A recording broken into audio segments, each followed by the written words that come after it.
Good afternoon, everyone. Welcome to another episode of Vietnam Innovators. I'm your host, Hal. You may be noticing that we're in a different set today, and that's because we're in the Mahanakhon King Power Tower of Bangkok, Thailand. It's the tallest tower in all of Thailand, actually, and up there for all of Southeast Asia. It houses one of the most iconic hotels, in my opinion, in Thailand, in Bangkok. It's called The Standard. The Standard is a brand all the way from New York, but it's gone global over the past 20 years. And its flagship of Asia Pacific is here in Bangkok. We're here to meet the Standard International Managing Director, Pong. Pong is a recent colleague that I've met through the hospitality and media world. He now runs the Standard Asia team specifically, but also oversees the international division. Pong, welcome to the show. Thank you. Welcome to the Standard Bangkok Mahanakhon. Yeah, it's fabulous Thank you for being here. I absolutely love staying here. Thank you so much. All right, guys, before we get into today's podcast, we're going to start with some rapid fire questions for Pong here to get things a bit warmed up. Pong, you ready? Let's go. All right. What excites you about Thailand and Asia? I think people really get culture here. What are the standards that you're setting at Standard Asia? New things. New way of looking at traditional travel, traditional luxury. I'm looking at hotel options in Bangkok. Why the Standard? I think, all the table stakes we have, but if you want to look for experiences, different kind of experiences, different culinary offering, think of the Standard. What's the biggest lesson you've learned managing a hospitality brand? I think be quick and nimble and make decisions. Nothing will go as planned. There's a lot of external factor. COVID was a good example. So you need to be able to be nimble and make quick decisions. What motivates you? I think when you produce a product like this, it's different and people like it, that gives you a sense of pride. And I think that's what drives me. What do you like to splurge on? Oh, how much time do we have? That's great.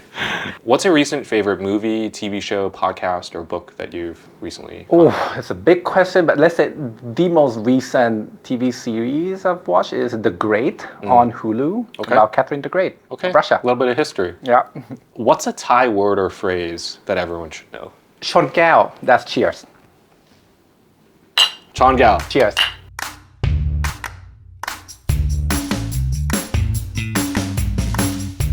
I just met your colleague Amar, the executive chairman of Standard International. Learned a whole ton from him, a lot of insights. I told him it was like 10 years in the making that I've been meaning to meet him. And I think, offline we were talking about our own journeys into the hospitality business. Mine was a while back as a junior at an OTA. Yours was in a much bigger role, director of Standard. Yeah, and pretty accidental, actually. Pretty accidental. Yeah. So why don't we just start there, Pong? Quick intro from you, and my question after would be, how did you end up from going from BCG, partner of a consulting firm, all the way to where you are today, running a hospitality business? So I think, I started my career in consulting with BCG for a long time. And with BCG, you change industry every few months. So I'm used to kind of just changing my head, wrapping my head around new industry all the time. So I was working with Sansui as a client in 2017 when they were looking to acquire Standard. And they did in November 2017. They acquired majority control of the Standard brand globally. That's when I got poached into this role. And then, and then the first, it was a big decision because, I had to move halfway across the world to New York as well for this role initially. But it was like a full circle moment for me because I lived in New York once in 2012 for a year. Back then, I used to go to La Bang and Boom Boom, which are two kind of famous venues at the Standard High Line back then, trying to get in, nightlife over there. So it was kind of a full circle moment. So I accepted the role. Amazing. I spent the first kind of 3 years over there, just getting the company ready for kind of global growth. Yeah. And then I moved back here during the pandemic in late 2020. Since then, I've been leading Asia expansion. Okay, amazing. What a journey. All the way from customer all the way to director of the business now. I was telling Amar just earlier too that 10 plus years ago when I started working in general, but also in hospitality, the Standard really was, in my eyes, one of the thought leaders, and not just thought, but actually doing in terms of the lifestyle hospitality movement. I kind of want to hone in today of the topic of the podcast about Asia. That's how we technically met, actually. So our team received a press release from your team a few months ago. I opened one in every 10. I opened up in this one because I'm really interested in glad hospitality. I did, yeah. I'm very happy to be here too.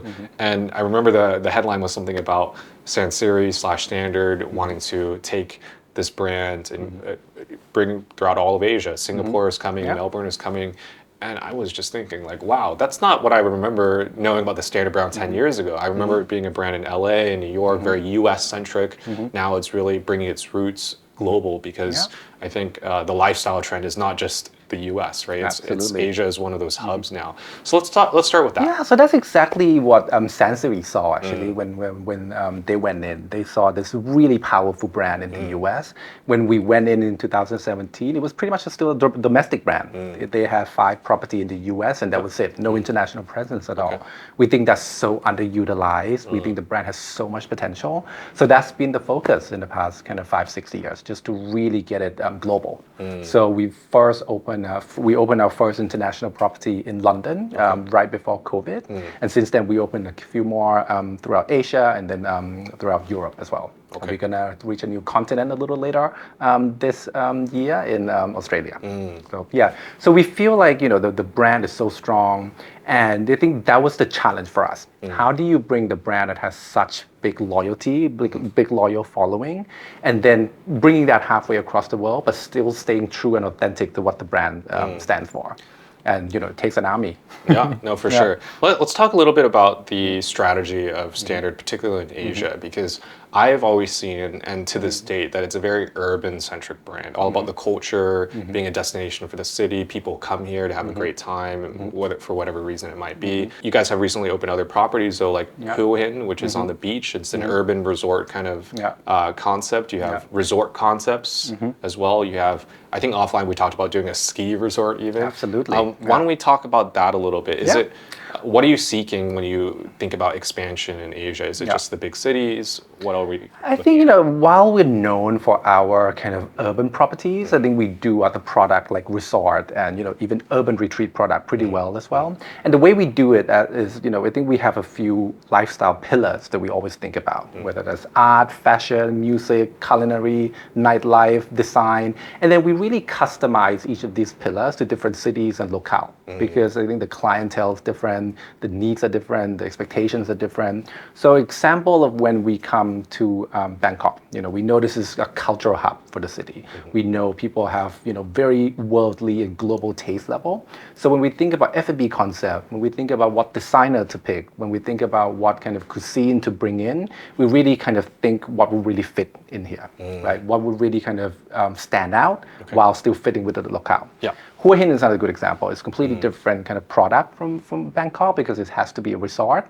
But how do we do things differently? We bring different kind of F&B concept, we bring different kind of design, and really fit with the locale. We do not have to grow to established cities first. Our strategy is to grow to established cities and emerging cities at the same time, and also urban and resort at the same time. Okay. So example being, I think in Europe, we go to London and also Ibiza, around the same time. Next, we're going to Lisbon, which might not be your, obvious suspect when it comes to established cities in Europe, but we see so much potential in that city.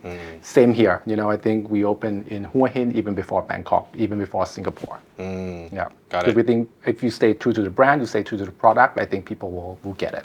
Let's talk about the bespoke approach to the standardization, which is ironic in a way, because I've been to Standard in several places in the world, and for me, it's not even about the hard products. It's not about the materials. It's not about the TV or anything like that. It's actually about the values of the brand. Absolutely. So I would say in the kind of being fun, being an active place, being a town square. Yeah, that's a new term that I've loved using recently. You guys are in a place like Asia. There are no town squares, right? Yeah. There are shopping malls. But how do we move beyond that? Yeah. What is the next town square? And in this case, potentially hotels. And that's how we think about each of our property. I think there's certain kind of DNA threads that run across our property, whether that's how we think about design, whether that's how we think about food, whether that's how we think about user space. I think a good example is, I think when you go across to most hotels in Asia, when you go to the spa, it's all about privacy and luxury and everyone have their own private rooms and stuff. But we think of public space a little differently. We like public spaces to be communal space. In our spa in Miami and in the Maldives, for example, instead of going really hard on private rooms, we do a hammam, where you get mixed gender kind of mingling together, and they're very popular. Okay. So these are just some examples of how we think about our product. We don't like people to spend too much time in the room. Actually, we want people to spend more time in the public spaces, whether those are spas or F&B outlets. Let's talk about that in the Asian context, because I would say from, let's say, a Vietnamese point of view, and we'll talk about the Vietnam aspect in a little bit after we get into the meat of today's podcast. But correct me if I'm wrong, but Asian cultures, specifically Vietnamese, we think differently though. Maybe there's the old conversation of millennials versus like generation whatever it might be, older generation essentially. The older generation don't think about public spaces. Like even think about the fact that as Asians, we like to take our shoes off when we go in private spaces. It's our oasis, it's our home. We want to spend time in there. And hotels kind of play that similar role in the sense like a traditional big box hotel, your public spaces are for the guests, not for the outside. Yeah. So what's your reply to that? Why do you think standard could work in a place like Asia? Is it because mentalities are shifting, younger generations Absolutely. demand something different? I think for sure, I do agree. I think the Asians, but a little bit more introverted when it comes to how they interact compared to the Western kind of market. But there's a shift there. There's a real demand for communal space. There's a real demand for congregating in public space a little bit more, and there's a real demand for experience rather than the physical space itself. So definitely we see a shift. I think certain market move faster than others, but for sure we think there's a place for it. Let's touch upon, we talked a lot about consumers and just from a hospitality overview, what things are moving to. Let's talk about the owners. You work with one directly, owner of, chairman of Sansiri, one of the bigger developers here in Thailand. Obviously a bit more progressive in the way that they're thinking. We're seeing the product of that. Yeah. Most developers are not though, let's be honest about Yeah, that. I think for sure. as you guys expand throughout Asia, I think you're at something like 20 in the pipeline already, but you want to have 50 by the end of this decade or whatever it is. How do you think about working with ownership, and what kind of ownership common themes are you guys seeking to work with in order to achieve that goal of 50 hotels? Yeah, I think we work with all kinds of owners, right? Even within Asia itself, the different kind of owners that we work with. Yep. I think even within the same country, you work with a fund or you work with a family, their expectations are different already. Yep. But I think for each owner, regardless of what they are, there are two kind of big broad things, and I'm generalizing here, that we need to deliver. At the end of the day, we're doing this, we need to make money, we need to make profit, we need to make budget. So that we need to deliver. But on top of that, actually, one thing that we see owners are appreciating more is beyond the financial return, some people look for something that they can be proud of, especially in Asia, especially family owners. They look for something that can be a little bit of a trophy for them as well. And we like this because it adds a little bit more value and it makes them a little bit more confident to try something new, try something different. Yeah. And I think that's a good example. We found great owners within this building, the King Power Group. Yep. They have very good vision. They can kind of see what we want to create in this space. Okay. They can kind of see the value of being different. How to build a town square. Absolutely, yeah. And I think Not everyone's going to duty free all the time, so yes. I think that's a good way to put it because let's take family businesses for instance, where they've made their bread and butter through everything from manufacturing to real estate to agriculture, and those are not naturally town squares in a way. And as families globalize in this world, not just within their countries, but also in the world, and they seek all these different experiences, how to have those experiences come to them. Yeah. So you mentioned having trophies. You build something special that stands for something that is cutting edge, innovative, or just better quality, and people will seek out those experiences as well. And I think we stay true to what we're about. I think I touched on it a little earlier. We had our lifestyle pillars, and we really stayed true to them. And I think most hotel wants to become the center, but they focus on one angle rather than multiple, right? I think you will see if you look across most boutique hotel, they focus on one thing, which is design, and it ends there. right? I think, like I mentioned, I think we go beyond that. We really think about how music affects, your feeling in the atmosphere, how fashion, affects everything. We work with, emerging designer to do kind of funky uniform, and it goes to like culinary and art. And art, we're not just talking painting and sculpture. We're talking like painting a pool deck, or having interesting macrame, some artisanal work. So we really think about all of this so that people, once they come to our property, they appreciate and they see like the true product that we are. Let's talk about the commercials, because a lot of these investors and owners, at the end of the day, want to see results. And I think you're no stranger to that, considering you work at Sansevieria as well. But in your past life, you were a consultant at BCG, where you're talking all day long about optimization, driving revenues, cutting costs. Exactly. Yeah. You cut from that cloth, so you know how to talk that lingo. Yeah. At the same time, you know how to empathize with the more cultural town square, innovation from that angle. How do you bridge that to an owner? Let's say I'm an owner. Let's play a role play here. Yeah. I'm an older. I'm a bit more stubborn. Yeah. I want to make my ends meet, and I'm thinking. I give you. I have a real example all the time because I do this Please. all the time, Yeah, right? yeah, I mean, things like. Let's say, why do I need to hire a DJ? Why do I need to put so much money into kind of the speakers and stuff? Just to, why am I doing this? At the end of the day, it's making money, right? Example is we have a restaurant here. If you finish a meal and it's quiet and the atmosphere is a little dead, people leave. Right? But if it gets a little dark, the atmosphere is kind of fun, the music kind of picks up a little bit, people keep staying, people keep spending. So our flagship restaurant here at the rooftop, if you go there on like a Friday evening, at midnight, it's still pretty much almost full. Because people just keep, drinking and spending. So, and that yield to real result. Okay. Yeah, and that cut across multiple things as well, but that's one example I can think of. Okay, phenomenal.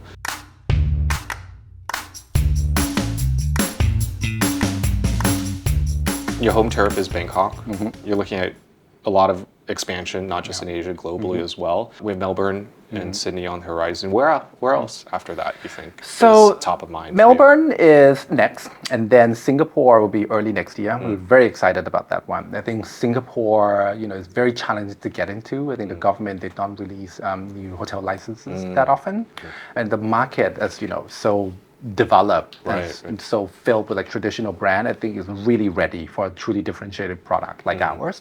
And then we want to grow everywhere. I think, with our brand, with our range of product, whether the resort or urban, I think we can go to all the key cities across Asia, whether, urban or resort. Let's talk about the kind of customers too.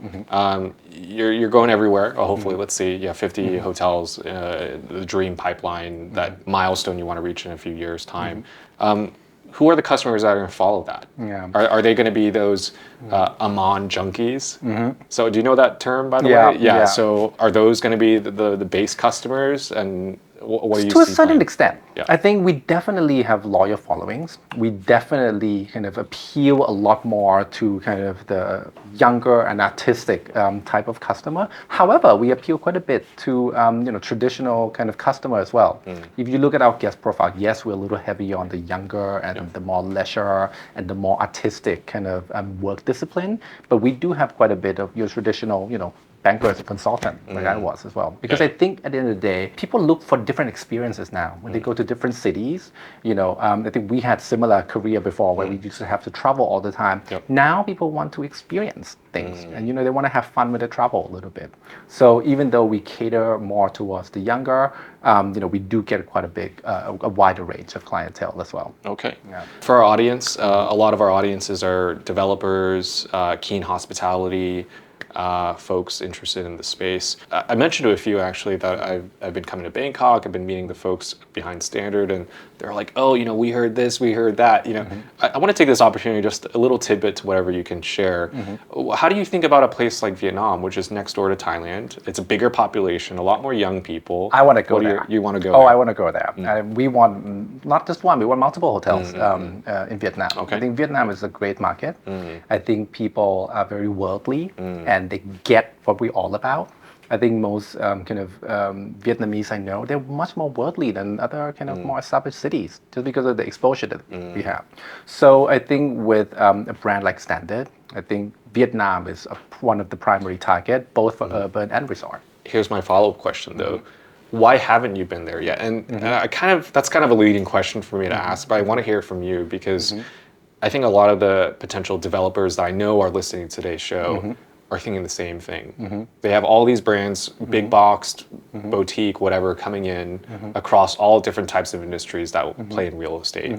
And they all say the same things. You know, they don't know enough people there. They don't know about the real estate future. Maybe it's the paperwork. What are the common themes in your limited experience when coming to Vietnam that have prohibited you thus far from I entering? think there's a couple of things. I think one thing is really giving a good understanding what our product is. You know, we even had challenges here in Bangkok when we just started out because, as I mentioned earlier, we had really great brand awareness in the US and even in Europe, but not much in Asia. So convincing a hotel owner to invest quite a lot of money, you know, into a completely different, a new product, you know, it takes quite a bit, right? And you know, even if we had a lot of successes in the US, even if we had a lot of successes in London, you know, it doesn't quite translate. You don't really have the trust of the developer yet, right? So it took a little while to find the right partners here in Asia. You know, we have the Maldives and we have Hua Hin and we have Bangkok here. Now that we have, you know, a good test case, a good kind of showcase product, this is where we started going out properly, right? And it, you know, obviously it takes a little bit of time. And I think I discussed with you a little offline too. I think the political situation, you know, kind of slowed things down a little bit towards the end of last year. Okay.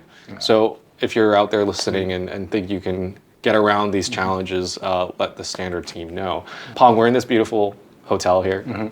I think the tallest building in Bangkok. I just learned that today. Doesn't surprise me though, now that I look at the skyline. Tell us about the design inspirations of the space. And I understand this is not to be, you know, cookie cutter across the Standard products. So maybe start there and then talk about the design philosophies of Standard. I think the design philosophy is that there's a couple of things. I think one is we like things a little bit retro, so you get a little bit of retro feel. Second is, you know, our logo is upside down for a reason. We want to turn hospitality upside down. We want to turn luxury design upside down. I mean, if you look across our hotel, you know, it's a different kind of luxury. You don't see use of marbles and gold, you know, as much, but we focus more on, you know, the design itself and clever use of material. And this is actually another one of our competitive advantage when we talk to different owners and developers when they want to do luxury hotel, because the cost to build is much cheaper. Let's talk about that too. Let's get specific as you can.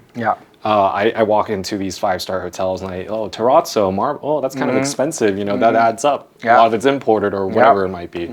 What is the cost per square meter of no exact numbers, but it's a well-designed property. At face value, I'm thinking, oh, this was expensive. I actually don't have the number at the top of my head. If you were to just give ranges, though, I'm just asking. I can give you a number for Hua Hin, because that I know. I think Hua Hin, we built it for around, I think, not including the land and not including the soft cost, only about 4 million baht per key. Okay. You know, do the math. But I think it's a pretty good kind of, it's pretty good and pretty low number. Per key. Okay. Yeah. So, you know, we have 199 key. So the cost, you know, the real hard cost was about 800 million baht, which is, do the math, a little over 20 something million, which is not much at all. Yeah, that's not. Yeah. And, you know, next time you come to Bangkok, I hope you have a chance to go to Hua Hin. Yes. You'll see again, it's a different way of, you know, doing luxury. Right. Again, we don't use expensive material. We use, you know, we have clever use of design, and the material is just basic. That's how we're able to save costs while still creating the wow factor that we have been able to do. Okay. And how does that compare to a 5-star hotel product? Because, you know, Standard, I consider it on the higher end, but not quite luxury. But you still have elements of the luxury without being cheap. Absolutely. So, you know, are you a 5-star hotel? Are you a 1-star? You're definitely not a 1-star hotel, but no. But I think nowadays, I think people stay away from that ranking anymore because it's a little bit misleading. And even within our portfolio, right, we have a range of product. I think, you know, some products, like some of our flagship product, like Standard Highline or London or Bangkok, is a little bit more elevated. But some of the more kind of normal kind of level standard, like the Standard Miami or Standard Hua Hin, is a little bit more laid back. So I would say it's probably, if you want to put that in the traditional kind of star category, it's probably like entry level 5-star. Okay. Yeah. Gotcha. I think for, again, playing the role of an owner, I'm considering, okay, I want to put a 5-star property that's that town square in whatever city I am in the world. Where the direction of kind of travelers are going, is it more of the premium business traveler that you're thinking of attracting? Is it that younger Gen Z, even millennial, the one that's in the know of society? Where do you guys play within that space? I think our space when it comes to clientele is pretty wide because I think when it comes to age, I think we have anyone from the young ones up to the 40s and the 50s. I think we have quite a lot of that. A little younger on average, of course, compared to others. And I think I mentioned earlier, even though we cater to more of the leisure and artistic type of clientele, we do appeal quite a bit as well, more than we expect actually, to the traditional traveler. So even though we decide to this, everyone is welcome. Everyone will have a good time at the Standard. Okay. Yeah, I actually told Amar the same story, and I want to hear your reaction as well. My brother, I just posted on Instagram a couple hours ago. Here I'm at the Standard, blah blah blah, and he's into that kind of hospitality, hotels too, and he's like, "How? I'm going to Bangkok in August. I'm deciding between the Park Hyatt and the Standard. What do you think?" I'm like thinking that's an interesting question because I normally wouldn't immediately pinpoint those two as like competition necessarily, but in a way they kind of do because the locations are iconic. It's a bit nicer product, but at least on top of my head, I'm thinking, okay, Park Hyatt's like 50 plus. We're almost as expensive as Park Hyatt. Sure, okay, yeah. So, I mean, you would be aware of this, you would know this, but for the viewer who's not aware, I think one key metric we use quite a bit in the hospitality sector is RevPAR, which is revenue per available room. And we do that, we have that index to like a competitive set of well, let's talk about that because so your RevPAR is more or less around the same as some 5-star luxury products in Bangkok for this particular product. What's driving that? Is it the food and beverage offerings that you guys have that's driving that? You're maximizing the revenue per guest in a way. I think it's definitely a combination of different things, right? I think location, the product itself, the design. Right, and I think people pay premium for the vibe, and that is in certain location it can command more premium than others. I think especially like New York, kind of the vibe and how busy it is, the kind of the crowd that you want to be around, especially in New York, you can command really high premium. And not to mention Miami actually. Miami, our physical property is actually not special, but with the right vibe, the right crowd, people pay crazy premium for those. And I think it differs a little bit property by property, but people do pay for that. Got it. Thank you for all your insights about the Standard, Pong. I just have 2 follow-up questions here before we wrap today's podcast, and the second to last one will be about Sansiri. So you have a second job, which is on the board of Sansiri, is that right? President of Sansiri US, which oversees international investment. There you go. So you're the president of Sansiri US, overseeing investments. What is Sansiri's vision when it comes to investing in something like the Standard and letting that run? And maybe you can touch upon that. Yeah, so at Sansiri, we were predominantly like real estate, residential real estate developer. We do both high rises and single houses. But our chairman, our leader, our management have a pretty good vision. We want the brand to be comparable to global brands. We want the brand to have the right kind of global vision. So we invest in these different companies to extract certain benefits from different ones. Right? We invested in a property management company. We invested in a media company. We invested in the Standard, of course, because there are adjacent benefit that we can extract from each. Example, you can learn from all of them absolutely. too. Yeah. So I think Standard is a good example. I think Standard is leading the way in terms of design. So we bring a lot of inspiration from Standard to Sansiri as well. Same with media. We look at how we think about how we speak to customer, and we bring that to how we messages thing at Sansiri. So anything that has adjacent benefit to our core business is how we think about investing. Very cool. Yeah, that's one of the more innovative thinkings for especially a real estate developer.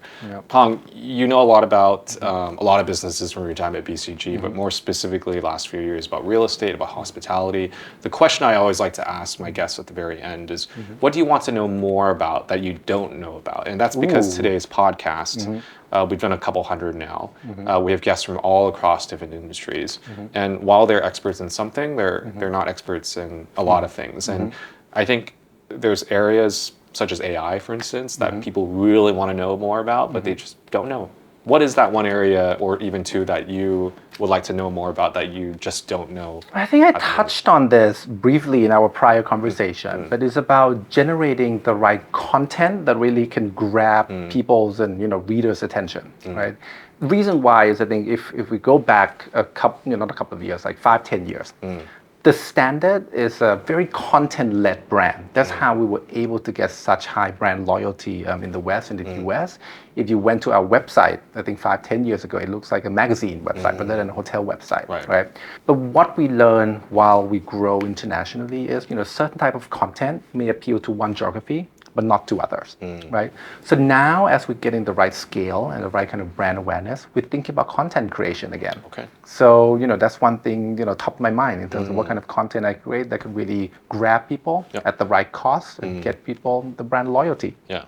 I tell everybody that every company is a media company these days. So I think, especially for a brand like Standard, you guys are everywhere. And you need to be communicating or someone else will do it for you. So, well, very good. Thank you so much, Pong, for your sharing today and your insights and amazing learnings. And, if you're a developer in hospitality, you want to work with or for or on the Standard product, you can talk to Pong and his team. They're based here in Bangkok, but they're also all around Asia and the world. Pong, thank you so much for being on the podcast. I know you're a very busy man, and having you and of course Amar on the other episode, check out that episode as well. There'll be a link in the comments. A lot of learnings just in a short bit of time, so I wish we had more time. Thank you. Welcome back to Any Standard Anytime, and you'll see a lot more of us over the next few years. Yes. Thank you. Fantastic. Thank you so much, guys. We'll see you guys next time on another episode of Vietnam Innovators. Take care. Bye-bye. Thank you.